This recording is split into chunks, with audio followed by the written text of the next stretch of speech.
Well, good evening and welcome to Tucker Carlson Tonight. Donald Trump's feud with the media got even weirder and more intense over the weekend after the president tweeted a video of his staged brawl with wrestling mogul Vince McMahon with his CNN logo superimposed over McMahon's face. It was a little confusing since CNN and pro wrestling could not be more different. One is an entertainment venture that promotes over-the-top fictional narratives and rigs its fights. The other is the WWE, but whatever. There is a word for this. It's called trolling, the digital version of getting someone's goat. Should the president really be taking time from running the free world to drive the media insane? Maybe not. Probably not. But he obviously enjoys it quite a bit. Here's the response he got, all of which you could have predicted ahead of time. He's sending a message that this kind of violence is okay and that the media are an okay target for violence. It is an incitement to violence. He is going to get somebody killed in the media. There's way too many unstable people out in the streets right now at this time of impassioned and heightened passions. There are people out there who will, unhinged, irrational, who take these messages, internalize them, and may act on them.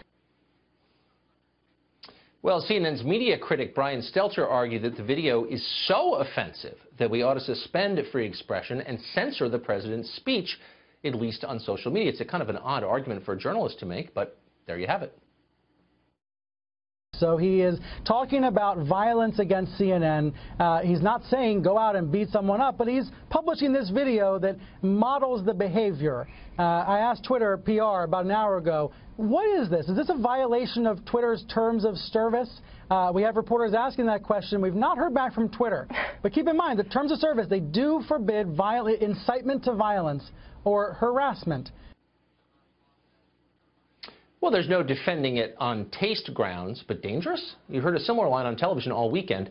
The president's words are putting lives in danger. Okay, but you wonder if reporters apply the same standards when those lives don't belong to journalists. Are they quite as upset as they are now? Do you remember when Bradley Manning dumped 750,000 pages of secret U.S. government documents into the media bloodstream? That happened.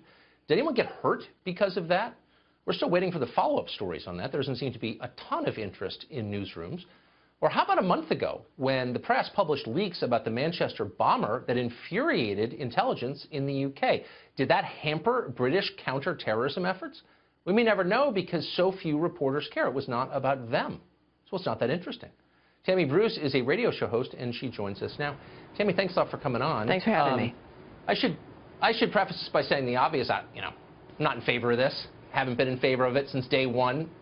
Probably should shut down the Twitter account, in my view. On the other hand, the response is so disproportionate, but in a very specific way. This is dangerous to us. That is what people safely ensconced in Washington TV studios are telling us. Is it dangerous to them? It's not, only if they're successful in shutting down the president's ability to tweet and to activate in this manner. When you mention about what's dangerous and what the press does, and you gave some really good examples, but also just last month, the New York Times revealed the CIA's covert operating agent in Iran for the CIA and our operations there. They named him, they discussed his role, and even his alleged role in the killing of an Iranian-backed Hezbollah operative as well.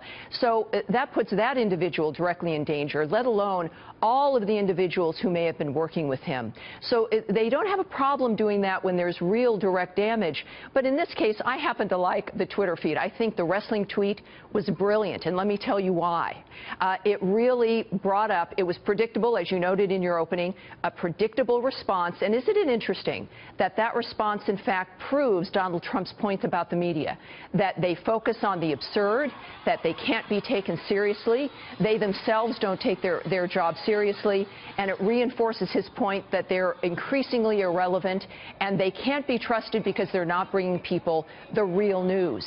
Now, when you look at his Twitter feed, and there's even been some complaints about this recently, they've actually begun counting his tweets and checking out the percentage of what's on policy versus what's on complaining about the media, and there is very little policy which tells you that there's a specific reason for the Twitter feed, which is to push back on these issues as he governs on serious issues like foreign policy, talking with China, dealing with North Korea, shooting at ISIS again, killing them, the little kid in England.